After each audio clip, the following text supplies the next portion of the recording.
I'm going to talk, and Finn did a really good job of introducing some of this stuff, so we'll go over some of it again, but in a different light.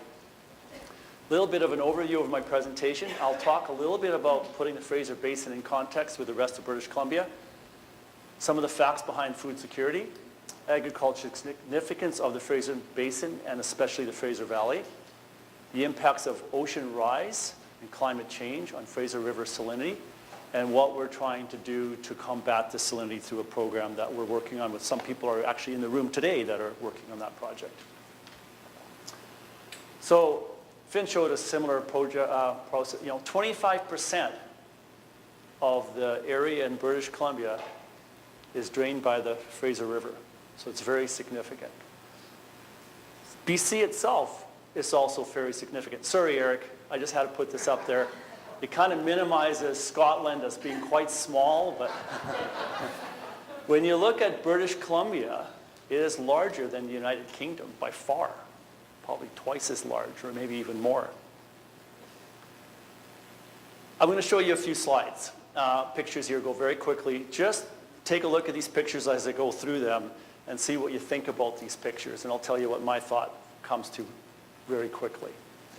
Foodlands, grain, Peace River, dairy, Fraser Valley, interior BC. Forage and berries, Fraser Valley, interior British Columbia as well. Fruits and vegetables, Okanagan Valley. Beef lands, beef produces in the rangelands and the Cariboo and around Kamloops. So, what do they show you? When I look at those pictures, it tells you something. Agriculture is big. Actually, in BC, it's very small, but when you look at the landscape, it takes up a lot of area. It takes area to grow all of our food. If we look at food self-reliance in British Columbia, we produce about, don't worry about all the numbers there, but we produce about 48% of the food that we eat in the province. We grow some things in abundance, like tree fruits, which you export, but there's a lot of vegetables that we cannot grow in the summertime. We import in the wintertime because we can't grow them. Ironically, we export tomatoes in the wintertime from our greenhouses, and they go to California. And we bring tomatoes in from California as well. So there's some trade-off in there. But for the most part, we only grow half. We don't grow any of our sugar and other things. So there's huge potential to increase our growth of agriculture in British Columbia if we want to become food secure, which is one of the policies that the Ministry of Agriculture has talked about. So, if we look at Canada's Food Guide to Healthy Eating, BC self-reliance is only 34%. So it tells you we eat a lot of junk foods and things like that that aren't healthy eating, that we don't grow in the province either necessarily, but it drops to 34%. Every person on this planet needs about a half a hectare of land to grow their food. Your milk, your dairy, your beef, your proteins, your vegetables, takes up about a half a hectare. Somewhere in the world, it has to be grown if you want to have a healthy diet. So to produce a healthy diet for British Columbians, and this is going back now about 10 years, at that time, we needed about 2.15 million hectares of production, of which we needed to irrigate at least 215,000 hectares in the province. That number will now be higher with 10 years later. We only irrigate 120,000 hectares in British Columbia. You are the first group here that will hear about this last number. In fact, if you read the article in the Vancouver Sun a week or so ago, it said 190,000 hectares. And I think what happened over time, at one time we had estimated 190,000 acres. Somebody converted it to 190,000 hectares. That's been in all the documentations, the press, Agriculture, Agri-Food Canada documents will all say 190,000 hectares. But as you'll see later, I'll talk about another project that we've been doing, and I added up all the numbers, and the best I can get to is 120,000 hectares. So we're roughly about irrigating half the land that we need to irrigate to produce our food in the province. So we need to grow. We'll need to get to 2.78 million hectares. Total irrigated will have to go to about 307,000. So we need another 187,000 hectares of irrigation. The ALR is 4.6 million hectares. So the ALR is big enough. The land is there. What the key thing about the land reserve is that we've reserved the land, we have not reserved the water to go with the land. And you can't really grow much on the land without the water. So luckily, one of the things under the new Water Sustainability Act, there's now a clause in there that says that we can set up agriculture water reserves to reserve the water for the future for our agricultural lands. That's going to be a very convoluted thing to try to get done. I'm not going to talk much about that today. If somebody has any questions, we can maybe address it in question and answer period. So, and a lot of our irrigated lands are very close to urban areas, urban centers. Don't need to read this. I put it up there as a reminder to myself. The Ministry of Agriculture does have a thing in their, a statement in their agriculture food strategy that says ensuring access to water for farming. So that comes back to the water reserve, getting licensing, groundwater licensing, all the things that we need to do. So it is a part of the policy for the ministry and something that they're shooting towards, although it's not a quick fix, as you'll see as we move along here. So let's look at the Fraser Basin. The Fraser Basin has 51% of the provincial ALR. The ALR percentage of the basin is only about 10% though. And if we look at the Fraser Basin, if I go back, I was showing you a slide, the little box at the bottom. The little box at the bottom, the ALR in the Fraser Valley, which is by the way, our most productive agricultural lands are right here in the Fraser Valley. The most productive agricultural lands that we have in Canada, for the most part, are in the Fraser Valley. So it's about 137,000 hectares.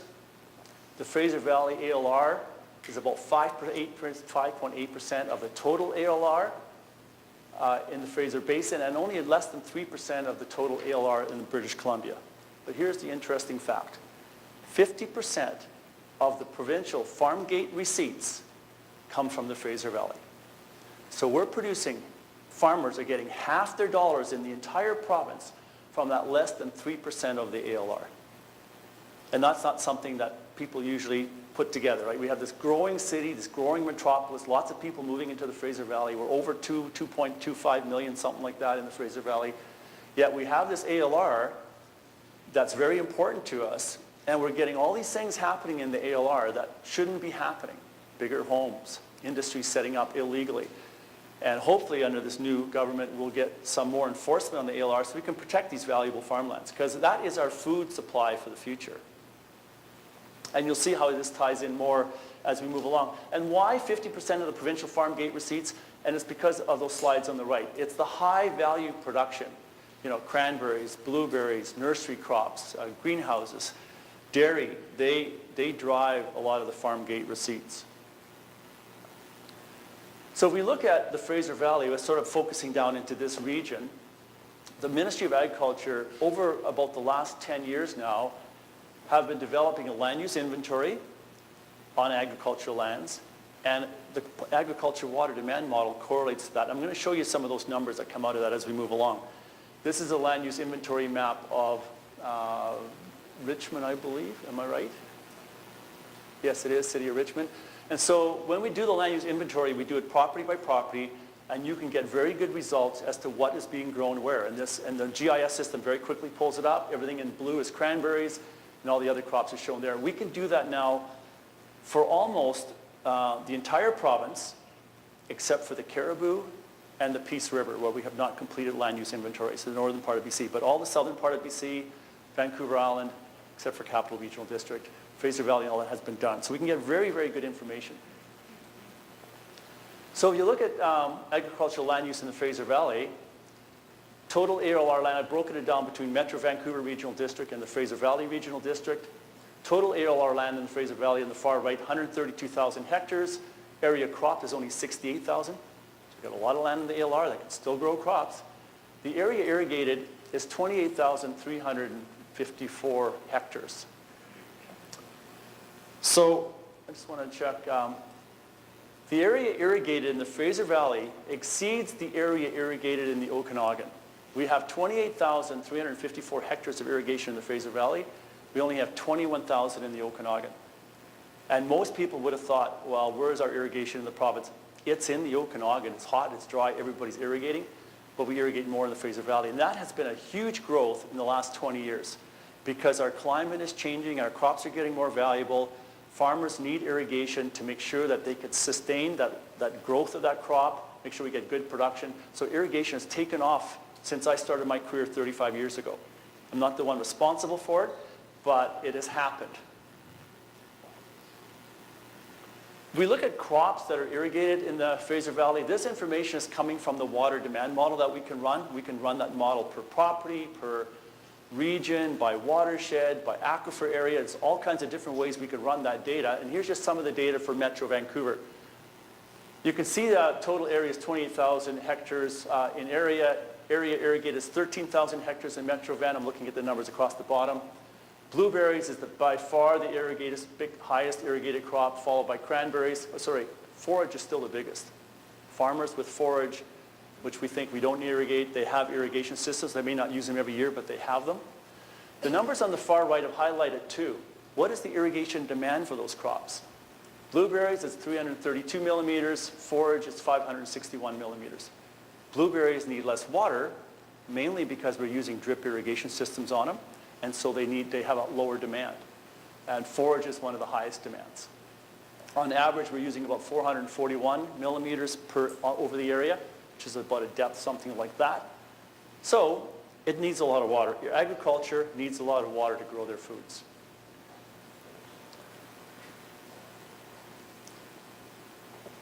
If we look at the entire Fraser Valley, we have 28,000, as I mentioned before, 54 hectares that are irrigated. We can calculate the water demand. That acreage that we're irrigating today on a hot, dry year, if we need that water, it's 128 million cubic meters is what we use in the Fraser Valley. The Fraser River flows at 10,000 cubic meters per second or more at freshet, and it will get as low as about 1,500 cubic meters per second in later summer, in August and in September. Even at this low flow, the Fraser River can supply the 128 million cubic meters in one day, which is very surprising. At high flow, it can supply it in about 6 hours. Of course, we don't take the whole Fraser River and dump it on the agricultural land, but that's the equivalent. So people always ask, well, is this growth going to impact the Fraser River? No, it's such a minuscule amount of water that we're actually taking out of the river, we wouldn't notice it. So the Fraser River is awesome. In the Fraser Valley, it's where we get most of our irrigation from, and there's potential there to grow a lot more. But we have to build the infrastructure to do that. So if you look at this map of the Fraser Valley, and you can see that's the ALR boundaries that we have there. One of the things that we could do with this model is we can say, okay, we know what we're irrigating today, but what can we irrigate in the future? And so we apply some rules to it. The farm has to be no further than 1,000 meters from a surface water supply or a groundwater supply or a water purveyor. It has to be good class land, must be in the ALR, can't be any higher than 750 meters of elevation. The property can't be any higher than 125 meters above the water source because we're thinking that's high enough to pump. When we do that, and this is a map of Metro Vancouver, all of the green areas are what we are irrigating today. All of the red areas are lands that are currently not irrigated, but could be irrigated in the future quite easily if we built the infrastructure or farmers wanted water. In some cases, we already have the infrastructure there. Farmers just aren't growing crops where they see the need to irrigate. But there's huge potential in a region that we have a lot of people living in to expand our agriculture. So if we look at what's happening in 2013, 128 million cubic meters, if we take that irrigated expansion to 2065 and let's say we irrigate all the lands that we could irrigate, we're going to increase that to 272 million cubic meters. So it's about a little over 2 times the amount of water that we're going to need. The Fraser Valley has the potential to irrigate an additional 40,000 hectares. That's 21% of the 187,000 hectares that we need additionally to get to food security for the entire province. So the Fraser Valley is very significant. It can get us 20% of the way there just in this little valley. More than half of that 21% growth is in the Metro Van area, which again is surprising. You think, oh man, we've got this big city, yet we have this real huge potential for growth in agriculture there. So then we look at climate change. The model also has climate change parameters in it. We have about 12 global climate change models. We can run them and get information about what's going to happen 50 years in the future, whatever. I'm not combining the potential growth with what climate change tells us here, but we ran a number of climate change scenarios, and you can see that we're seeing an increase anywhere from about, in Metro Vancouver, up to 30 to 63%, 50 years from now. Fraser Valley Regional District, a little bit higher. It's more inland, it's hotter, it's going to be drier. We need even more water. Total, anywhere from 42 to 75%. Then if you put your build out on there, it's still a lot more water, but still something the Fraser River can supply. If we look at what's happening in climate change, you can see what happened this summer, and you can see what happened in 2003. And there's an interesting fact about these 2 years, 2003 and 2017. We'll start with 2017. If you remember this spring, what was it like? Wet, wet, wet, wet. Everybody's complaining. We're flooded out till about June. And then it started getting hot, hot, hot, hot. And then we had no more rain. And then we had all the fires. We had all these things happening in BC, right? So we thought, okay, let's go back to 2003. The same thing happened in 2003. In fact, 2003, the spring in 2003 was wetter than in 2017. It was the third wettest spring on record, and 2017 was maybe the fourth or fifth. It was just behind 2003. So we had a wet spring. And then we had this tremendously hot summer. And we had all these fires that were burning in Kelowna and Kamloops and all these other centers, if you remember. And it's quite a few years ago, so some of us have forgotten. But the same thing happened this year as what happened back then. So I remember, and I knew that, and so I'm sitting here in the spring and everybody's complaining about it being wet, and I said, oh, just you wait. This is patterning 2003, and we're going to get this hot summer, and we're going to have a bunch of fires. And then, not that I'm a prophet or anything else, just went back in history, but that's exactly what happened. So people forget some of the things that happened in the past, right? So climate change, build out, all those things are going to mean more water, huge infrastructure if we're going to irrigate all these lands, but we don't have to worry about the Fraser River being able to supply that water if we can build the infrastructure and build it properly and build it sustainably and all of that. In fact, if you look at the floodplain of the Fraser River, the green area is the current floodplain. And I want you to keep attention where the green area is. And then if we look at some of this, is the aquifers in Metro Vancouver.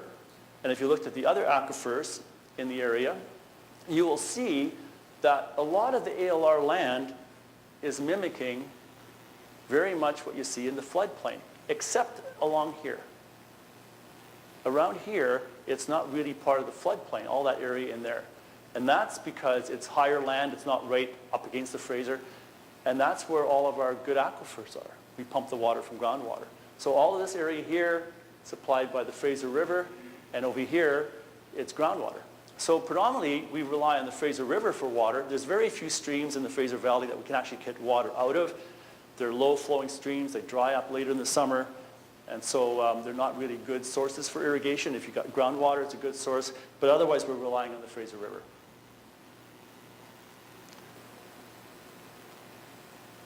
So Metro Vancouver ALR, I mentioned it's 13,000 hectares. About 20 to 25% of the provincial farm gate receipts come out of the Metro Van Regional District. So it's pretty high as well, just this little area that we're talking about. And so I want to now focus in on, like I noticed I started with a big province, Fraser Basin, Fraser Valley. Now I'm going to focus in on Delta Richmond. Because these are our vegetable and food lands. They're very important to us. They're very, like I said, the best lands in the province. And this is the area that we have really big concerns about water supply in the future. And I'll explain why. I'm just going to show a hydrograph of the Fraser River. And you can see that we have low flows in the Fraser, around 1,000. This is for the year 2011, so it may have been a little bit lower than normal. The key time and period that we're always looking at is August, September. Quite often here the flows are quite high. We can get as low as 1,500 cubic meters. In this particular year is quite high. And we can get freshets up around 10 or 12. You know, it can change from year to year. But basically the hydrograph looks like this. A lot of water available in early summer, not so much water available in August, September. And it's this low flow in August and September that's going to cause us grief in the lower Fraser River.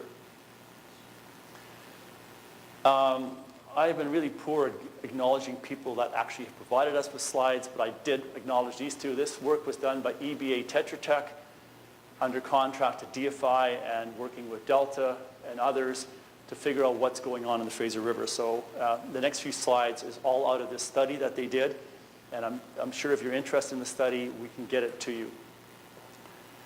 So if you look at the Fraser River, the salinity wedge during high tides, and this is a change from sand heads as you go upriver. And so you can see here about 10 kilometers upriver, we can get salinity levels coming at the lower part of the river during high tides. If we go to a low tide, that salinity wedge, first of all, it moves up to the top of the river, and it goes up much further up the river, about 18 kilometers. We have our irrigation intakes in along here. We can't take the water when it's saline because it'll damage the crops. So we have sensors, the system has to shut down, we can't take the water in. So of course, if you're farmers in Richmond and Delta, you would be concerned about what is happening to the salinity wedge and what's going to happen under climate change when our oceans go higher and the Fraser River maybe goes into a lower drought flow. So we have lower water flows in the river combined with a higher ocean level. And so that's something that we studied, and we'll show you some of the results. Oh, this is just a table that shows you, yes, there are crops that are tolerant to salinity water, but we grow a lot of cranberries in Richmond and Delta, and they're the least tolerant, and our target level is 400 microsiemens. We can't, I know it says 0.7 here, which would be 700, but at 400 we cut it off. The irrigation has to shut down. We can't take the water in, because even though we may have other crops that are more tolerant, the cranberries are not tolerant, and we can't separate the water between one crop and the other. So this is a little bit hard to see, but I have 3 sites mentioned here. Site 1, which is 28 kilometers upstream. Site 2 is 24 kilometers, and Site 3 is 22 kilometers upstream. And on this map, they're shown as here, here, and here. And you can see the salinity sort of goes out the side, and we have better water quality on this side, which is good for us, not so good for Richmond. Sorry, when I say us, I meant DFI. I work for DFI, so I said us, but it's not really myself. It's like Richmond has got bigger problems because of the way the salinity goes up the river. Delta's a little bit better off. But here are some of the results that came out of the study. And if we look at the top one, if we're looking at near-term effects, meaning now, if we had sea level rise and a flow rate at the site 1, which is the furthest upstream, at a flow rate of 2,000 cubic meters per second, we could pretty well, at site 1, which is way up here, we can almost take water 24 hours a day. But if the flow drops to 1,000 cubic meters, we have a drought on the Fraser River, we're down to 4, 2.8 or 3.2 hours per day, depending on the time of year. So we're losing a huge potential of that window to take water in because of that low flow potential on the Fraser River. If we look at long-term effects, which is like 50 years from now, oh, by the way, this is a sea level rise of 0 meters, and this is a modest rise of 0.3 meters, so not a very high rise, a little over a foot. If we look at long-term effects, which is a higher of sea level rise, this drops tremendously. Like we get to almost no water 50 years from now. So that's a concern. Like what are we going to be able to do to these lands? We can't irrigate them if we can't get water to them. We can go further up the river. We could go up around the bend here and take water back. It's very costly. What we found when we modeled this thing, that the model kind of crashed. It shows that the salinity wedge can almost get up to the Portman Bridge. And we never expected to go that far, so we had to change the parameters to sort of say, where will it go? I don't think it'll ever get to the Portman Bridge, but something that the model showed could happen under certain conditions. If we look at, again, go to Site 1, long-term effects of sea level rise and river flow rate at Site 1 and Site 2, now we're pretty good water quality. If the sea level goes up 1 meter, still not bad depending. At Site 2, it starts to get reduced here under normal flows, or wet flows, it's better. Under normal flows, it's not so good. And if we get 2 meters sea level rise, we're pretty well done. We're not going to get much water. Long-term effects, same kind of effect. We're not going to get, this is long-term effects with dredging. The point of this slide here is that I've been talking about the sea level rise and flows on the Fraser. It's a combination of those two that tells us how far that salinity wedge is going to move up. But the tunnel, right now it's been canceled, but if we built that new bridge to replace the tunnel and we actually took the tunnel out, the tunnel doesn't actually hold back any saline water. But the fact that the tunnel can come out, the port could say, hey, wait a minute, there's no tunnel in the way anymore. We can actually dredge deeper, get bigger ships to come in and go further up the river and do other things, which in itself has other implications. But the fact that they could dredge deeper means the salinity wedge can move up very quicker and faster, and that would in itself have a huge effect. So if you modeled, and I haven't shown that here, but if you modeled ocean rise, drought on the Fraser, dredging, there's just not much going to happen. And so Delta Farmers Institute, of course, has sort of said, we got to get a handle on this, and we got to know what's going on, because if anybody comes along and starts talking about dredging on the Fraser, we want to be in a position to say, wait a minute, we've done some study, and we've done some work that says this has major implications to our water supply. So there's more detail in the report for those that are really interested. You can go and get the report and look at it. So what are we doing about that today? Well, one of the things we need to do is look at potential intakes, what's happening. So we looked at sites up at Annis's. This is monitoring sites, by the way. These are not necessarily intake sites. We looked at monitoring at the Annis's Island. We decided to forgo that because it's too far upstream. Alex Fraser Bridge, the Tasker Pump Station, which is the current pump station that Delta takes the water into all this area in Delta. So we've enhanced the monitoring there. We're looking at, Delta already has monitoring in Selection Slough. West of Island Bridge we're looking at, and Tamboline Slough has already got some monitoring stations as well. So let me go through that a little bit. This is sort of showing the ortho photograph. The two yellow ones is what we've put in. We've put in and these are the three sites that the model reports showed, right? So they were quite a ways upstream. We've put the sensor in at the Alex Fraser Bridge, and it's starting to collect data now. We just completed the Tasker Pump Station sensor, added a few sensors on there. It's now should be up and running and collecting data. By the way, we're going to put this data online.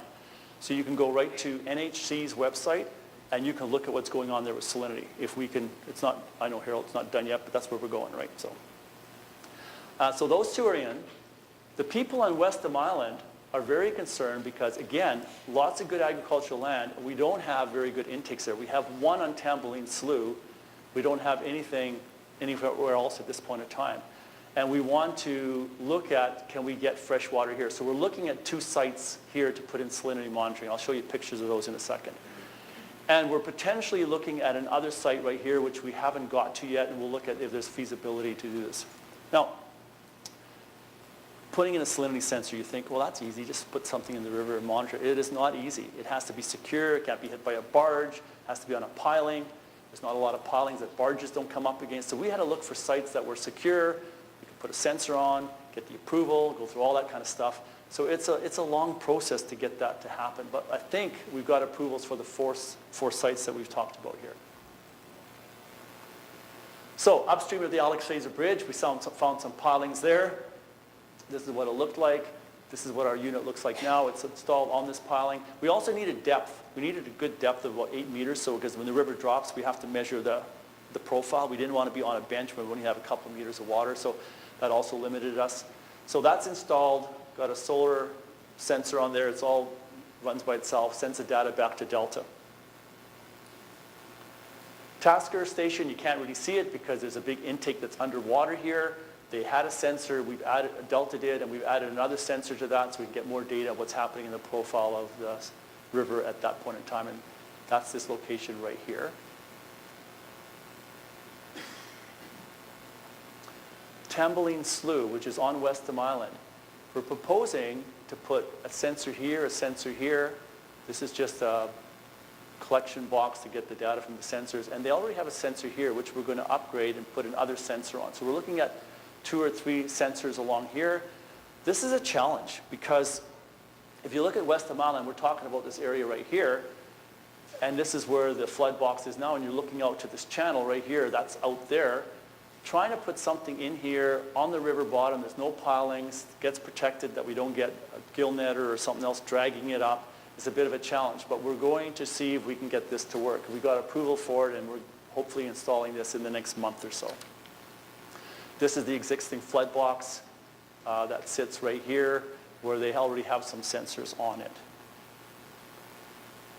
And then this is also a new site that we have got approval for now. It's right by the Westham Island Bridge right here. It's right down here. Call it the Gun Club site. There's some pilings there that we've been allowed to use, and so we'll be putting sensors there. The nice thing about this location is that the water is very deep. If we can get good water quality here, we have an issue about how do we get the good quality water from here onto Westham Island. There's no ditch or anything we can pump into, so the infrastructure to build something from here, if that's where we want to go in the future, to build it out onto the island here with pumps and ditches and or pipes could be significant. So that's kind of where we're at right now. We're going to try to run these as long as we can, because getting data for 1 year doesn't really do any good. You have to run it for a number of years. And then that really doesn't tell you what's going to happen 30 years down the road. But what it will tell us is if the modeling work that's been done by EBA Tetra Tech is at all good. Because if we can model what they say what happens today, then we can maybe have a little bit more assurances about their modeling for the future. So that's one of the things. And plus, we need to start investigating other potential intakes. And so before you spend millions of dollars putting in an intake, and we're talking here, probably this system here was $20 million. So we're not talking about a small project. They're big projects. Before you invest in that, there's a lot of things we have to find out. And first one is, do we have enough water there to make it worthwhile? That project was, the sensor project is funded by a number of people that I've listed up here, probably too numerous to mention, but we have a lot of funders, a lot of people are interested in this. So we're pretty well funded, and we think we can put in this additional site that Delta was interested in, and we'll see if we can get that done here in the next little bit. Thank you, Ted. A couple of questions. In regards to the salinity issue, given the sort of elevational profile of the lower Fraser estuary lands where a lot of food production is happening, even if you were able to get a secure freshwater source that itself was not saline, is there an issue around interflow and salt contamination or saline contamination to the soil itself? We have that problem now. Yes, I'm aware of that. So yeah, as the oceans rise, we get saline water already coming into some of our ditches. There's probably better people in the room that can answer this than myself, but we manage that by bringing in the fresh water, and we flush the ditches out. We're still growing good crops in Delta, so yeah, we do have salinity problems now, but the answer to that really is our 5 feet of rainfall that we get every winter that helps flush the soils out, and then by getting good drainage and flushing of the channels, that's kind of how we're managing now. Okay.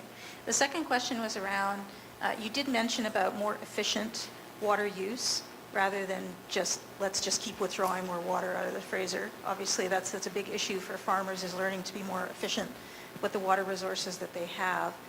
But looking at the map that you had near the beginning, which was showing the potential for areas that could be irrigated that are not, there's also a lot of provincially listed sensitive streams throughout Metro Vancouver and the Fraser Valley. And what is the plan to actually work with the agricultural community to avoid or even start to actually relinquish withdrawal from those systems and moving towards withdrawing from the Fraser if it can actually support more irrigation? So there's a two-part answer to that. I'll answer the first part. They're very good questions, by the way. So the first part is about the climate change and efficiency. And this goes throughout entire British Columbia. We have a tool that's called the Agriculture Water License Calculator. You may be aware of it. You can go online and a farmer can click on this tool and it immediately tells him how much water he should license for his farm. And I got asked the question about why don't we build climate change in there so that the farmer can get a license that looks at climate change and get more water. And my reply to that was, so we're going to give more water to less farmers because we have less water in the future. That makes no sense. So we license for today, what you need today. And as you go into the future, you are going to be water short. So the way you have to get around that is by improving our irrigation management and efficiency. Go to drip systems, go to center pivots, or some other technology that you can manage better and save water.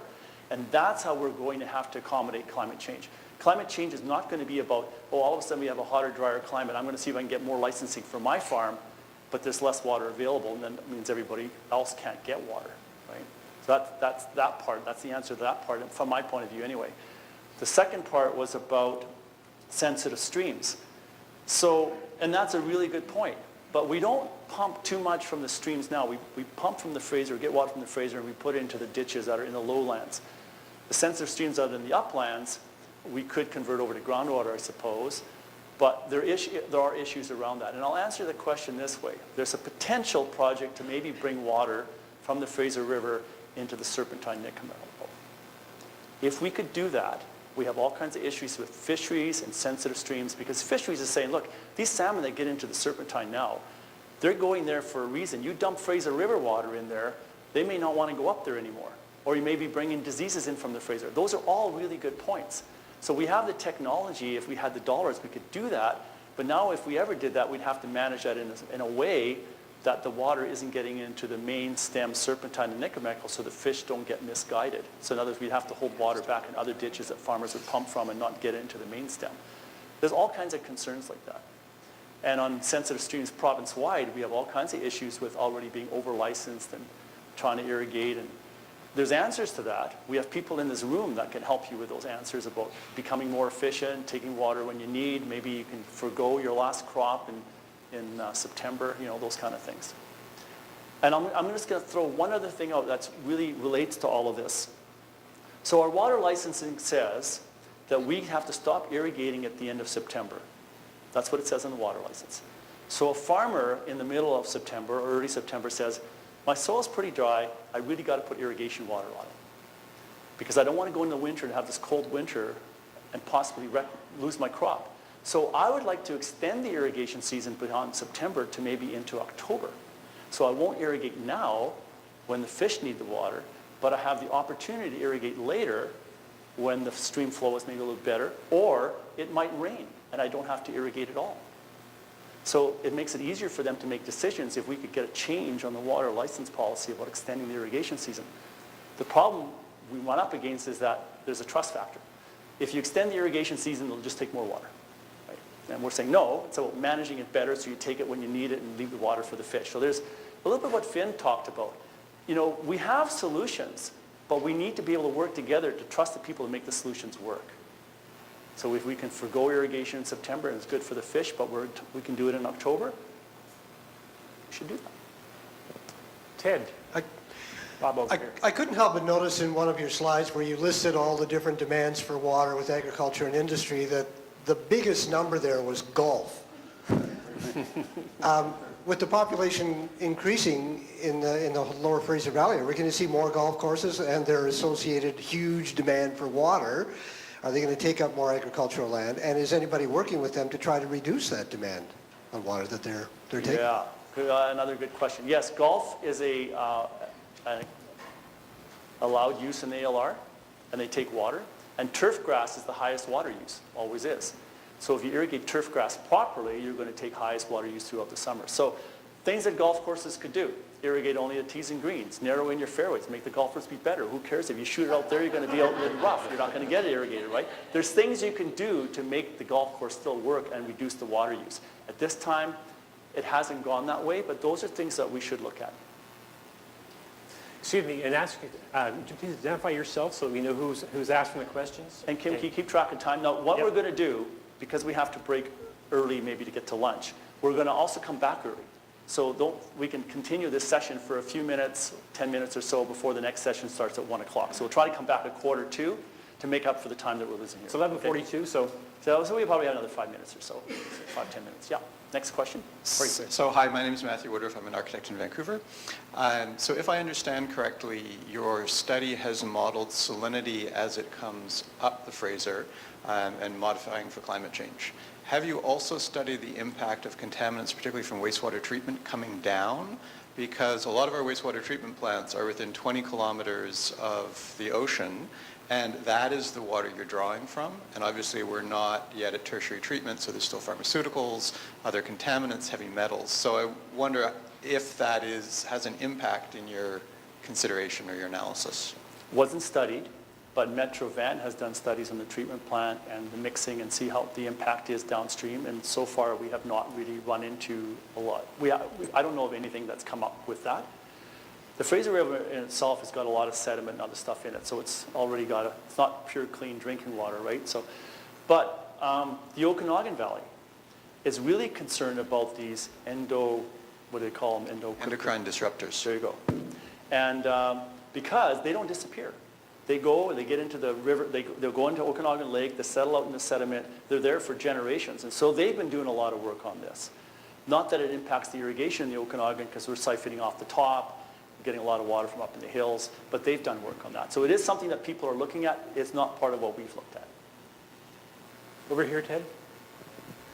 Hi, yes, my name is Lauren Carter, and I've just had a question around the issue around desalination, whether that was considered as an option as opposed to getting fresh water to just desalinate the water that you have available to you. Yes, somebody else asked me about this the other day, and I can't remember who it was. Why don't you just desalinate? Huge energy costs. Australia's doing that. They're desalinating, but they're desalinating for the public for drinking water. They're not desalinating for irrigation and agriculture. And I think people really don't often realize how much water you need for agriculture. Like, it's a colossal amount of water that you need to irrigate a farm. Even though the Fraser River supplies it in a day, that's a lot of water. And trying to generate that without solar or trying to put it on our energy grid, we need Site C dam then for sure, Bob, if we're going to do that. But no, we haven't looked at that because it's going to irrigation. And so that makes the water very expensive. Farmers couldn't afford it. We'd have to subsidize it. We have good water quality coming out of the hills around Metro Van, right? But for domestic use. And so that raises a whole other issue about water supply in Metro Van. If we allow that water supply to be taken by farmers, we wouldn't have enough water. So what is our policy on agriculture irrigation on the Metro Van system? We currently allow greenhouses to be watered, but we don't allow farmers to be watered, although I know one that is taking water. Very, very expensive. $50,000 a year for a 100-acre farm. So desalinating would make it even more expensive. Probably we couldn't afford the water. Yeah, there's other things you'd be missing in that water, but it's not an agricultural solution. I think we're better off spending that money and going further upstream with an intake that's got better water and bringing it down to the delta. But we're obviously hoping not to do that as well. Well, Ted, it's 11:46. Do you want to? Was there any other?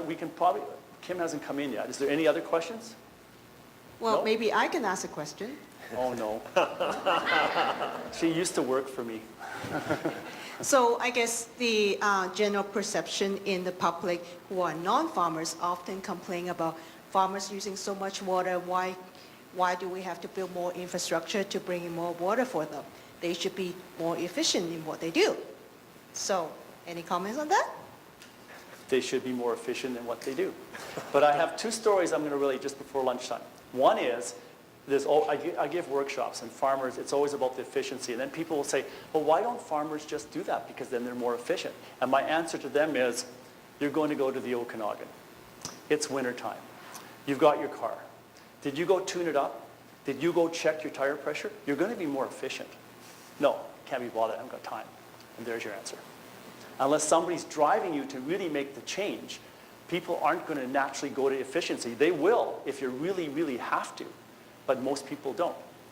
My second comment about water, and by the way, Stephanie, we have lots of opportunity to become more efficient, so that can certainly happen.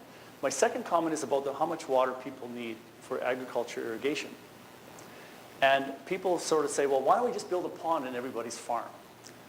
10% of your land has to go into water storage if you're going to do that. And I always relate a story about a grower in Ontario who is a tomato farmer, and I'm giving a workshop there. And he's talking about his irrigation, and I'm presenting a bunch of information, and all of a sudden, I'm thinking, like, wait a minute, where does this guy get his water from? He's not by a creek, there's no wells here. So I asked him, so where's your water from? He goes, oh, I'm getting it out of a pond that we built. And I thought, ponds. So I thought, okay, he's pretty big. So I said, well, pond? How much water can you store in the pond? He goes, I have no idea. He says, but we water ski on it. So a power boat has got enough room to zip around with a water skier behind her. That's a big pond. And in Ontario, where the land is relatively flat and people have done that, it's not necessarily an answer for the Fraser Valley to build these water ski rinks all over the place, right? So anyway, that kind of drives that point home. I was negligent in telling you that the reports that I'm referring to get the data for my presentation from the water demand model are all online. So you can get the report for Metro Van, you can get the report for the Fraser Valley Regional District, or the Okanagan, or the Comox, or whatever you want, and the data is in there for what we decided, what we wanted to show you. If anybody's really interested in more data, we can run the model and generate other data. But you can get those reports, and you can find them at waterbucket.ca. Go to waterbucket.ca, look under the agriculture community of interest. There'll be something that says water demand model, little picture. You go in there, and there's all the reports are there. There's about 10 or 12. And the lady that writes that report, those reports, is Stephanie. So she's got the template, puts all the data in. When she gets the model, runs from the modeler. So we're having a bunch more being loaded up here in the next month or so. But that's where you find them, okay? So just before I turn it over to Eric Bonham, is there any other questions from this morning's session? Either for Finn or myself, I guess. I know we have some questions from Kitsap County. Go ahead. It's just a simple one. Oh, there. So I can tell my mayor. Can you tell me about impacts, Ted, that you've noticed in irrigation water from climate change? Just a couple words. The impacts on irrigation water from climate change? You mean as far as how much water we need, or Any impacts? any impacts? Okay, well, the biggest, there's two big impacts. Climate change means hotter, warmer, drier, longer summers. And if you're trying to grow a crop, you're going to need more water because you're going to start earlier and you're going to go later. So we need a longer irrigation season. Right? So we need more water. At the same time, climate change is going to mean that we have less water in our streams, lakes, rivers. So to mitigate climate change from an agriculture irrigation point of view, the answer is really storage. We take the more water we get in the wintertime, we put into some kind of storage for the summertime that we can use. And so I'm going to digress a little bit because storage also means groundwater. Right? Groundwater is a form of storage. And what do we do now? I know it's not something that, and Richard alluded to it a little bit about the water balance model, Water Balance Model Express, which are two tools that we've developed. We do a good job of building houses, roads, parking lots. That water hits those things, runs off, goes into the watershed, down into the river, and out into the ocean very quickly. We're not storing that water, we're losing it. So every time we develop, we lose storage, which is not good for people that need water in the summertime. We want the groundwater to be there, so we want the water to go back to ground in the wintertime. So one of the mitigation things is to return water back to groundwater. That replenishes streams in the summertime, it helps out fish, helps out people that are trying to irrigate and grow crops. So that's not as always intuitive. So there's a couple of things, okay?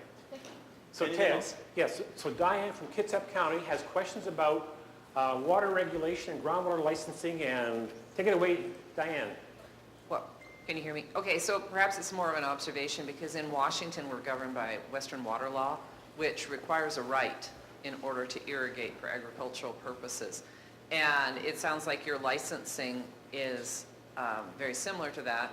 The rights are applied to both groundwater through pumping and wells, as in addition to surface water rights that could be taken from inflow.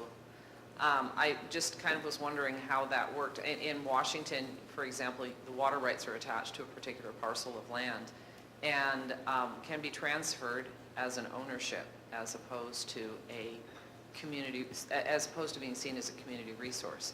And so I was just wondering how you were kind of juggling that regulatory framework, because I know in Washington what's happened is that the majority of the regulatory burden associated with water quality and water use falls on the farmer to comply as opposed to the government and regulatory organizations to assist, I suppose would be my observation.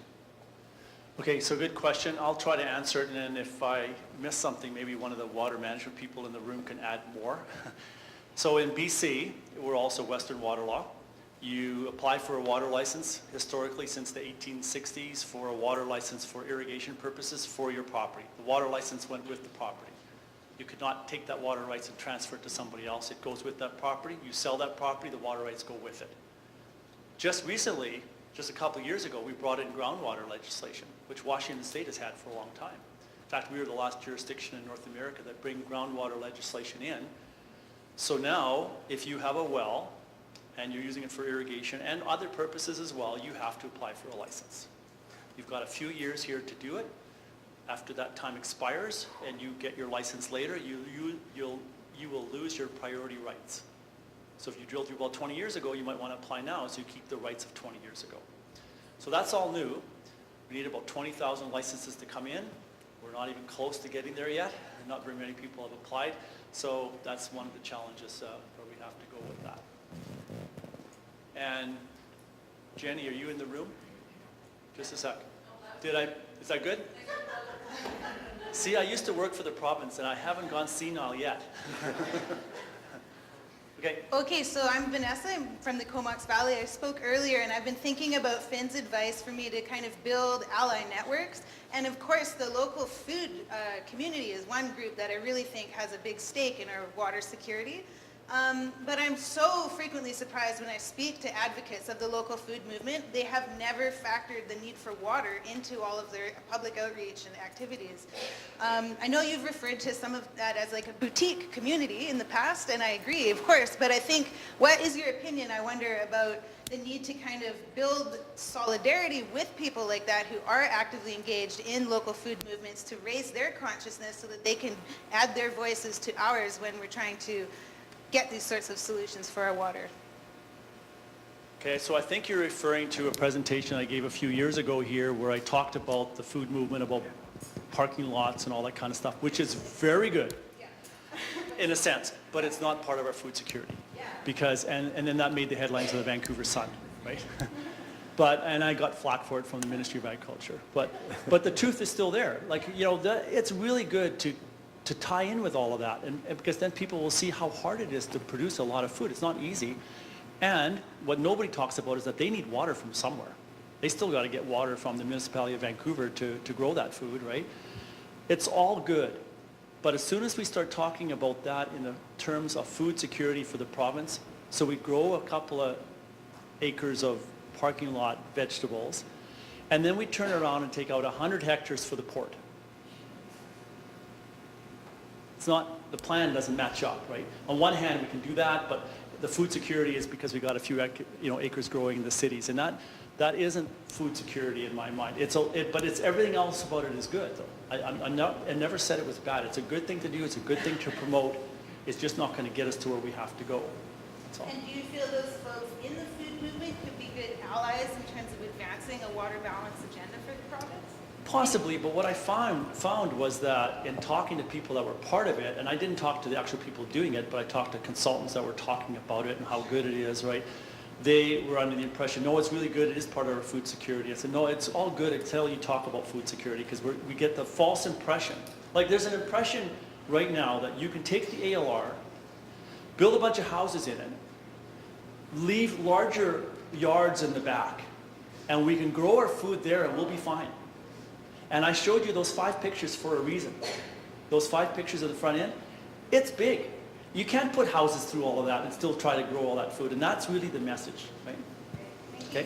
Yep. Pamela. Thank you, and my apologies, I didn't introduce myself earlier today. I'm Pamela Zevin. I'm a Special Projects Coordinator for the South Coast Conservation Program. I just wanted to respond about the water law question, and then I had another question for you, Ted. So one thing in the United States and Europe, so our attendees from the US will be aware of this, is something called the public trust doctrine, which entrenches accountability and responsibility to natural resources in common law, and it's actually in the US and in Europe, but has never been adopted in the United States.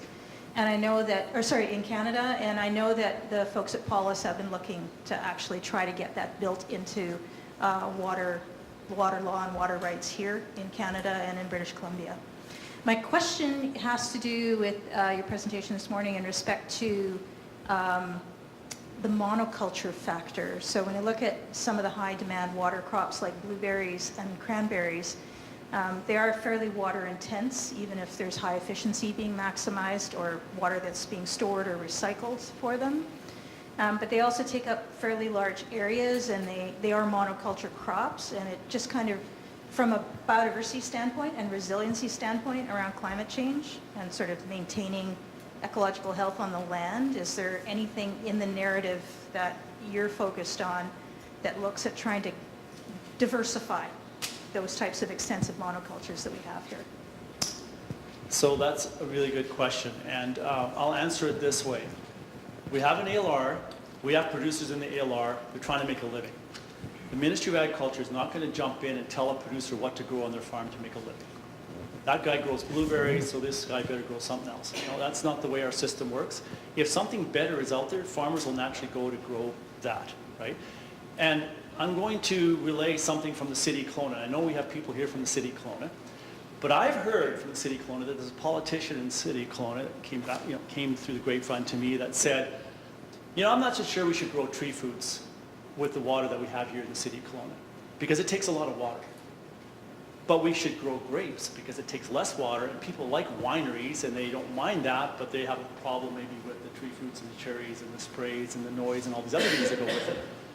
That's not the way the ALR works. Right?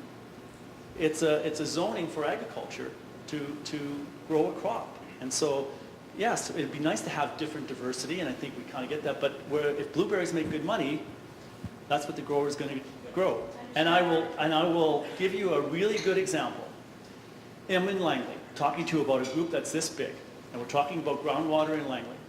And of course, a lot of the groundwater goes to blueberries, and the person in the crowd said, I think we should do something about these blueberry guys that are growing like 50 acres of blueberries. Like, why can't they just grow 20 acres of blueberries and leave the other 30 acres for water that stays in the ground for other purpose?